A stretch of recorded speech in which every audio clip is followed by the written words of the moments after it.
Hello guys, most welcome. हम कर रहे हैं financial management for BCom BBA and C enter students. आज के इस लेक्चर के अंदर हम हमारे चैप्टर कॉस्ट ऑफ कैपिटल को आगे बढ़ाते हैं। कॉस्ट ऑफ कैपिटल का ये पार्ट नंबर 4 है। अभी तक हमने कॉस्ट ऑफ कैपिटल के अंदर केडी, केपी, केई और केआर को कैलकुलेट करना सीखा है। आज हम इससे रिलेटेड ही आगे एक और कॉन्सेप्ट करते हैं जिसको बोलते हैं WACC। WACC की फुल फॉर्म होती है weighted average cost of capital. Yes, weighted average cost of capital. इसको ओवरऑल कॉस्ट ऑफ कैपिटल भी बोलते हैं, ओवरऑल कॉस्ट ऑफ कैपिटल। जैसा कि हमने प्रीवियस लेक्चर्स के अंदर पढ़ा कि जो कंपनी में कैपिटल होती है उसका कोई एक सोर्स नहीं होता है, अलग अलग होते हैं। जैसे कुछ पैसा जो है वो डिबेंचर इशू करके ले लिया, कुछ पैसा जो है प्रेफरेंस शेयर इशू करके ले लिया, कुछ पैसा जो है इक्विटी शेयर इशू करके ले लिया, कुछ पैसा जो है जो रिटेन अर्निंग थी उसका यूज कर दिया। और इस तरीके से फर्म की क्या आती है, टोटल कैपिटल। ठीक है, अब यहां पर जो केडी है, कॉस्ट ऑफ डिबेंचर है, मान लेते हैं वो आई 12%, केपी जो है वो आई हमारे मान लेते हैं 10%, के जो है वो आई हमारे पास 9%, केआर जो है वो भी 9%। ठीक है, तो अब टोटल कितनी कॉस्ट हो गई, है ना। ये टोटल कैपिटल तो हो गई इन सबको मिला करके, लेकिन जो हमने डिबेंचर इशू की उस पर 12% इंटरेस्ट पे करना पड़ रहा है, प्रेफरेंस शेयर को 10% डिविडेंड देना पड़ रहा है, इक्विटी शेयर को 9% डिविडेंड देना पड़ रहा है, और जो रिटेन अर्निंग है उस पर भी 9%। ठीक है, तो क्या इनकी सबकी टोटल कर दूं, फिर वो टोटल कॉस्ट आएगी हमारे पास में?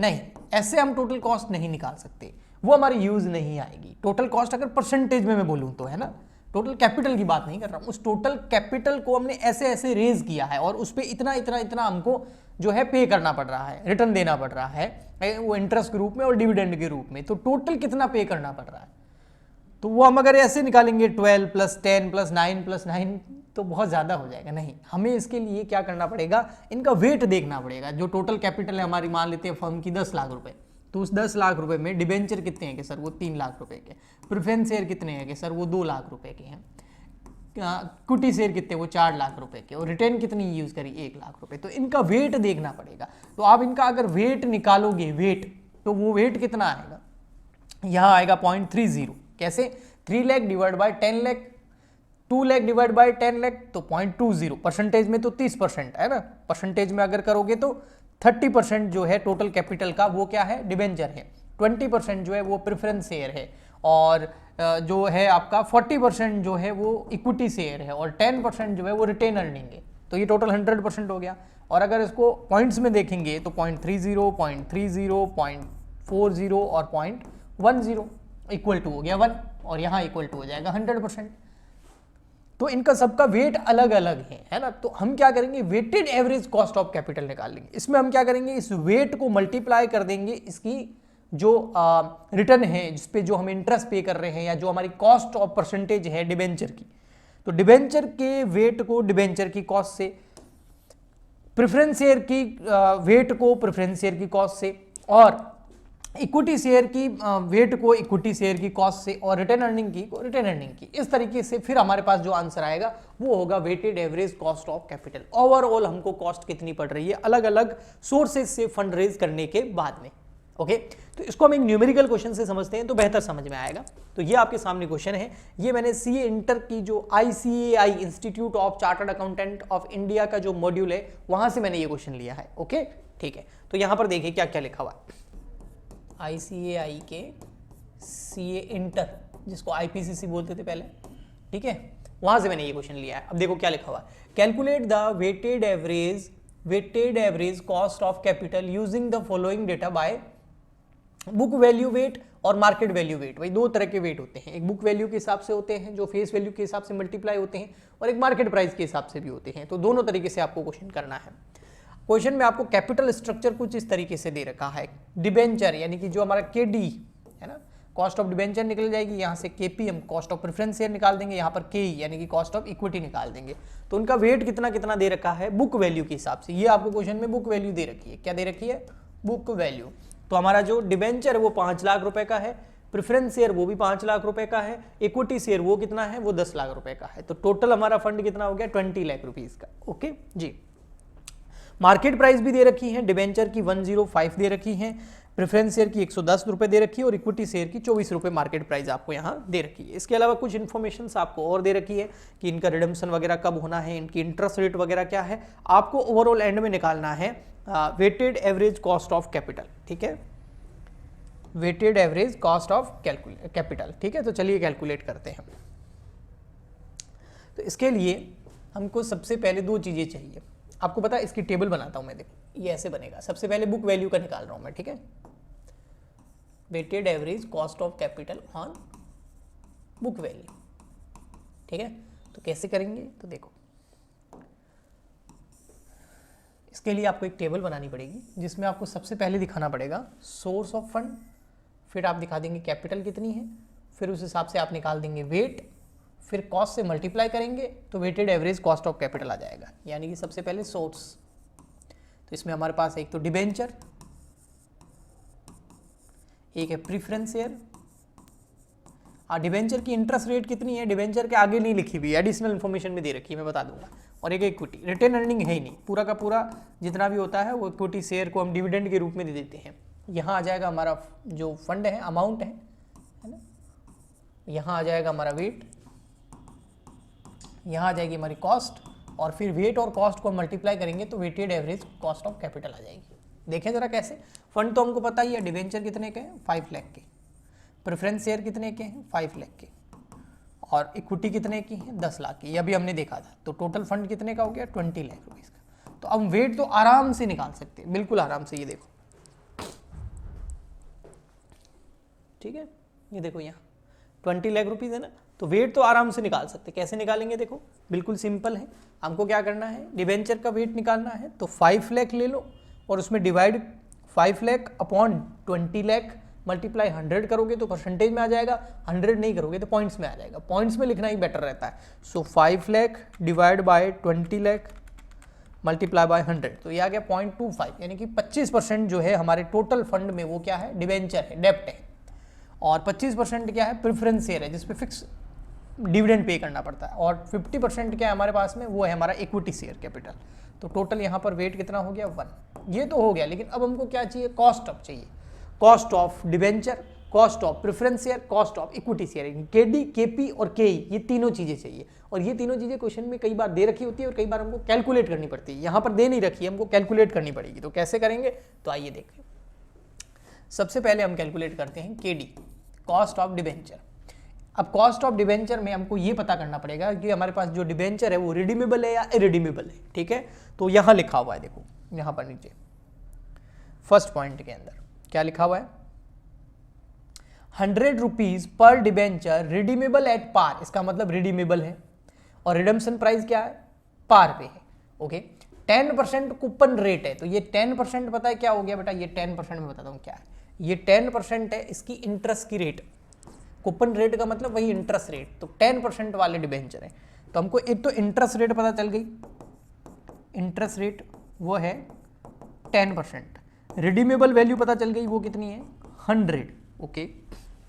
फिर और क्या दे रखा है आपको, and 2% flotation cost and 10 year maturity. 2% क्या है बेटा, फ्लोटेशन कॉस्ट है, ओके, और 10 ईयर मैच्योरिटी, यानी कि रिडम्पशन कब होगा, 10 साल बाद में होगा। तो हमको यहाँ पर n दे रखा है 10, और फ्लोटेशन कॉस्ट कितनी दे रखी है, फ्लोटेशन कॉस्ट, सॉरी इसको सही से लिख देते हैं, फ्लोटेशन कॉस्ट 4%। अब फेस वैल्यू पे अगर कैलकुलेट करें तो 100 का 4% कितना हो जाएगा, 4 रुपीज़। तो 4 रुपीज़ क्या हो गया आपका, फ्लोटेशन कॉस्ट हो गया, ठीक है, ओके। नेट प्रॉफिट कितना दे रखा है, तो हम फेस वैल्यू लेने वाले थे, लेकिन यहाँ पर मार्केट प्राइस दे रखी है, देखो ये रही ऊपर, डिबेंचर की मार्केट प्राइस कितनी है 105, तो 105 हमारा क्या हो जाएगा नेट प्रॉफिट, लेकिन उसमें से फ्लोटेशन कॉस्ट लेस हो जाएगी तो कितना बच जाएगा 101, ओके। अब हम फॉर्मूला लगाएंगे केडी का, जो होता है interest 1 minus T 1 minus tax. तो सर टैक्स कितना, तो यहाँ पर हम टैक्स भी देखेंगे, देखो टैक्स कितना, टैक्स है हमारे यहाँ पर क्वेश्चन में दे रखा होगा साफ साफ, ये देखो यहाँ पे, यहाँ दे रखा है सबसे लास्ट में, corporate tax rate is 30%। Corporate tax rate कितनी दे रखी है आपको? 30% दे रखी है। 30% क्या है? कॉर्पोरेट टैक्स रेट है। तो कॉर्पोरेट टैक्स रेट दे दी आपको 30%, तो टैक्स रेट भी मिल गई भैया, टैक्स रेट है हमारे पास में 30%। ओके जी, तो यहां पर हम ले लेंगे 30% टैक्स। हाँ, अब हमारा फॉर्मूला, क्योंकि रिडीमेबल डिबेंचर है तो इंटरेस्ट 1 माइनस टी या 1 minus tax plus redeemable value minus net proceed divide by N.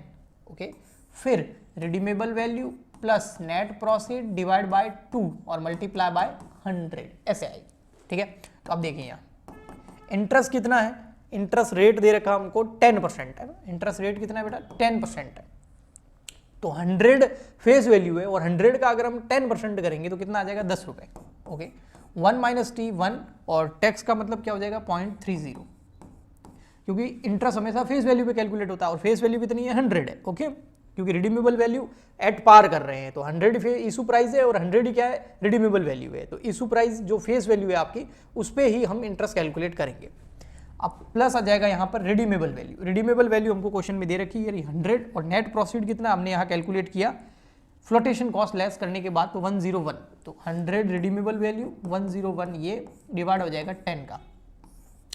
फिर यहाँ पर 100 प्लस 101 डिवाइड बाय 2, एवरेज निकाल देंगे। अब इसको सॉल्व कर देंगे हम, तो 10 का आप 0.3 करोगे तो ये आ जाएगा 7 ना, 10 को 0.70 से मल्टीप्लाई करोगे तो आ जाएगा 7 प्लस 100 माइनस 101 डिवाइड बाय करोगे 10 तो ये आएगा 0.10, लेकिन माइनस का, सो ये वाला माइनस हट जाएगा यहाँ से और वो अंदर वाला माइनस बाहर आ जाएगा।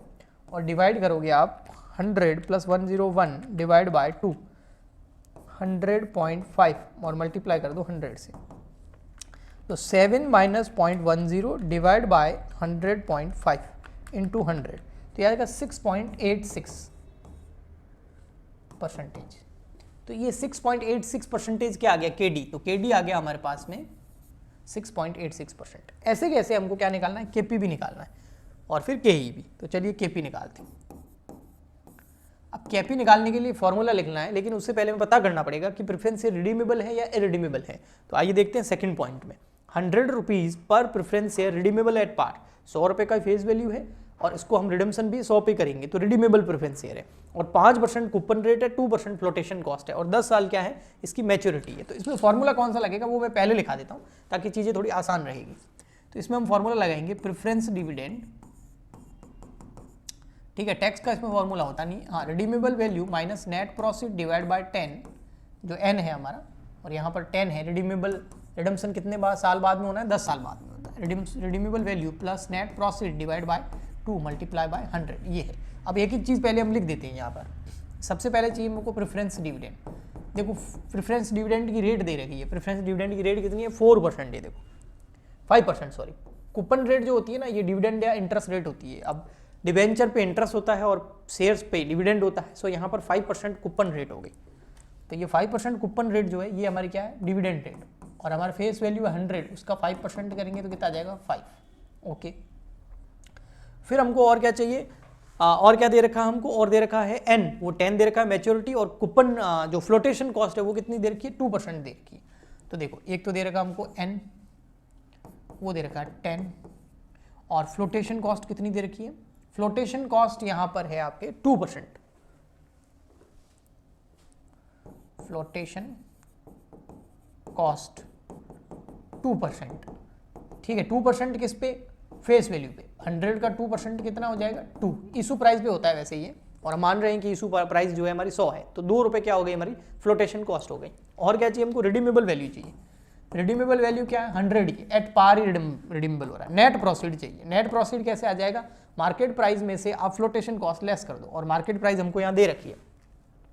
मार्केट प्राइस नहीं दे रखी होती तो हम 100 ही लेते और 100 में से 2 लेस कर देते, लेकिन प्रेफरेंस शेयर की मार्केट प्राइस कितनी है? 110, तो 110 में से 2 लेस कर दो तो आ जाएगा 108। बस अब डेटा यहाँ अप्लाई करो as it is. Preference dividend दे रखा है 5 प्लस रिडीमेबल वैल्यू है हमारी ये रही 100 नेट प्रोसीड है 108, डिवाइड करना है आपको 10 का, फिर वही 100 plus 108 divide by 2 multiply by 100। देखो जी, तो यहाँ पर 5 का 5 माइनस आ जाएगा, क्योंकि 8 डिवाइड बाय 10 करेंगे तो माइनस का 0.8, और 100 प्लस 108 डिवाइड बाय 2 करेंगे तो 104। अब 5 में से 0.08 लेस कर दो, 5 में से 0.8 लेस कर दो, डिवाइड कर दो 104 का, मल्टीप्लाई कर दो 100 का, तो आ रहा है लगभग 4.04%। ये क्या आ गया आपका KP, cost of preference share.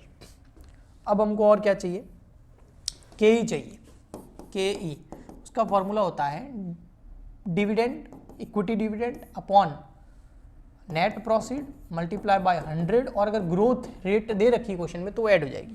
तो देखिए प्रेफरेंस शेयर का डिविडेंड कितना है, अगले पॉइंट में जरूर दे रखा होगा, सॉरी इक्विटी शेयर का। तो equity share has 4 rupees flotation cost, 4 रुपये फ्लोटेशन कॉस्ट है, 24 रुपये क्या है मार्केट प्राइस है, नेट प्रोसीड में काम आ जाएगी, और फ्लोटेशन कॉस्ट हम क्या कर देंगे, लेस कर देंगे, तो हमारी आ जाएगी नेट प्रोसीड। ठीक है, the next year expected dividend is 1 rupees, मतलब अगले साल 1 रुपये देंगे, तो इसका मतलब हमको ग्रोथ रेट ऐड करने की जरूरत नहीं है। ओके, ग्रोथ रेट वैसे कितनी दे रखी है, 5% दे रखी है। तो यहाँ देखो नेट प्रोसीड कैसे आ जाएगा, मार्केट प्राइस दे रखी है आपको 24, उसमें से फ्लोटेशन कॉस्ट 4 रुपये लेस कर दो तो 20 रुपये आ गई नेट प्रोसीड। प्रेफरेंस डिविडेंड हमको क्वेश्चन में दे रखा है, और नेक्स्ट ईयर का दे रखा है 1 रुपीज, और ग्रोथ रेट दे रखी है हमको 5%। बस यहाँ पर हम लेंगे 1 का 1 डिविडेंड का, नेट प्रोसीड है हमारा 20 मल्टीप्लाई बाय 100, और उसमें ग्रोथ रेट ऐड हो जाएगी 5%। तो 1 डिवाइड बाय 20 मल्टीप्लाई बाय 100 करेंगे तो आएगा 5, 5 प्लस 5 हो गया 10, तो 10% आ गई हमारी की। केआर है नहीं यहाँ पर, रिटर्न अर्निंग रखते नहीं है, पूरा का पूरा डिविडेंड के रूप में दे देते हैं, सो के पूरी 10% है, केआर नहीं है यहाँ पे। ओके, सो के आ गया 10% और केपी आ गया 4.04। तो तीनों चीजें मैं यहाँ लिख देता हूँ, और बस क्या क्या आ गया 4.04। देखो हमको एक चाहिए केडी, केपी, के, ये 10%, 4.04, और केडी हमने यहाँ निकाला था अभी 6.86, 6.86। ठीक है, अब हम क्या करेंगे, इनको परसेंटेज में नहीं लिखेंगे, क्यों, क्योंकि हमने वेट भी परसेंटेज में नहीं लिखा है, तो कॉस्ट को भी हम परसेंटेज में नहीं लिखेंगे, यहाँ से परसेंटेज हटा देंगे।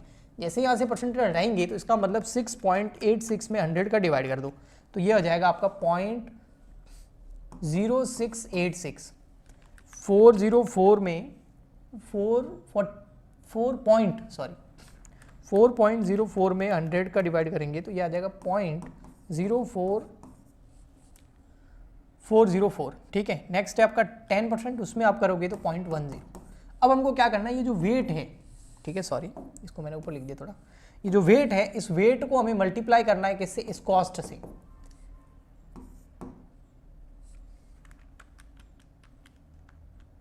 फोर 4.04 डिवाइड बाय 100, हाँ, तो इसको करेंगे मल्टीप्लाई, तो 0.068 मल्टीप्लाई 0.25, तो आ जाएगा 0.017 weighted average cost of capital किसका, आपका केडी का। यहाँ पर प्रेफरेंस शेयर पे वो कितना था, प्रेफरेंस शेयर पे डिविडेंड की रेट क्या थी वो भी लिख देते हैं ऊपर, वो थी यहाँ पर 5% कूपन रेट है ना, तो ये तो मैं ऐसे ही लिख रहा हूँ, यहाँ इस नाम के आगे लिखी जाती है वैसे। ओके, क्वेश्चन में दे नहीं रखी थी। हाँ, अब यहाँ करेंगे हम 0.25 मल्टीप्लाई 0.0404, तो ये आ जाएगा 0.0101, और यहाँ पर 0.5 को मल्टीप्लाई करेंगे 0.10 से, तो 0.05। और अब हम weighted average cost of capital की टोटल कर लेंगे, जो कि आएगी 0.017, 0.0101, 0.05, तो ये आ गई 0.0771, और इसको अब 100 से मल्टीप्लाई कर दो, इसको और क्या बोल सकते हैं, और 100 से जब मल्टीप्लाई करेंगे तो परसेंटेज में आ जाएगी ये 7.71%।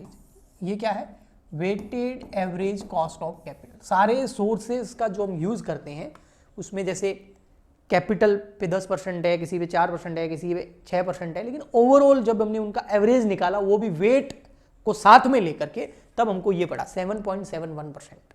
तो इस तरीके से weighted average cost of capital निकाली। ये मैंने बुक वैल्यू पे निकाली है। अब आपको क्या करना है, इसको मार्केट प्राइस पे भी निकालना। अब मार्केट प्राइस पे आप कैसे निकालेंगे, बिल्कुल सिंपल है। आपको क्या करना है, मार्केट प्राइस लेनी है यहाँ पे। मतलब जब आप ये टेबल बनाएंगे ना तो आपका वेट चेंज हो जाएगा, क्योंकि मार्केट प्राइस के हिसाब से करेंगे तो वेट चेंज हो जाएगा। मैं थोड़ा सा हिंट दे देता हूँ, आप बाकी आप बाद में कर लेना। देखो, जब सोर्स आप लेंगे ना तो वही आपका डिबेंचर आ जाएगा और प्रेफरेंस शेयर आ जाएगा और इक्विटी आ जाएगा, ठीक है। अब यहाँ जब आप उनका फंड देखेंगे तो अब आपको वो मार्केट प्राइस लेनी है, आपको जो है बुक वैल्यू नहीं लेनी है। बुक वैल्यू हमारी कितनी है, 5 लाख है, लेकिन मार्केट प्राइस कितनी है इसकी, ये देखो मार्केट प्राइस ये रही। मार्केट प्राइस हो गई है इसकी अभी 105। तो 5 लाख जो है वो तो किस पे था, 100 पर था। 105 पे लाएंगे उसको तो हो जाएगा 5,25,000। यानी कि अब हमारा ये जो है ये 5,25 हो गया है, 5 नहीं होगा। ऐसे कैसे, प्रेफरेंस शेयर जो था वो कितना था, वो 5 लाख था, ठीक है। वो 5 लाख था प्रेफरेंस शेयर, ठीक है, आपको ऊपर दिख भी रहा होगा, देखो 5 लाख प्रेफरेंस शेयर। लेकिन उसकी मार्केट प्राइस कितनी हो गई है, उसकी मार्केट प्राइस हो गई 110। यानी कि ये 5 लाख जो पहले था वो 100 के हिसाब से था, अब इसको 100 में डिवाइड करके 110 का मल्टीप्लाई करेंगे तो ये 550 हो जाएगा। तो 5,50,000, 5,50,000, ओके। और ऐसे कैसे, इक्विटी हमारा 10 लाख रुपए का था, लेकिन 10 लाख रुपए का जब इक्विटी था वो कितने पे था, ये यहां देखना पड़ेगा। इक्विटी शेयर जो है वो उसकी मार्केट प्राइस अभी कितनी होगी, 24 रुपए हो गई, ठीक है। और उसकी फेस वैल्यू कितनी थी इक्विटी शेयर की, 10 रुपए की। यानी कि जो 10 लाख रुपए थे वो 10 रुपए के हिसाब से थे। अगर उसको 24 से मल्टीप्लाई कर देंगे, यानी कि इस 10 लाख में 10 का डिवाइड कर दो, 24 मार्केट प्राइस से मल्टीप्लाई कर दो तो आ जाएगा 24 लाख रुपए, 24 लाख रुपीज। तो यहां लिख देंगे हम 24 लाख। और अब आप इन सब की टोटल कर दो, 24 लाख, 5,50,000, 5,25,000, तो आएगा 34,75,000। अब आपको इस हिसाब से वेट निकालना है। कैसे निकालेंगे, 525, 5,25,000 डिवाइड बाय 3475, 34,75,000 मल्टीप्लाई 100 करो या फिर 100 का डिवाइड कर दोगे तो यहाँ आ जाएगा 0.151। ये है वेट।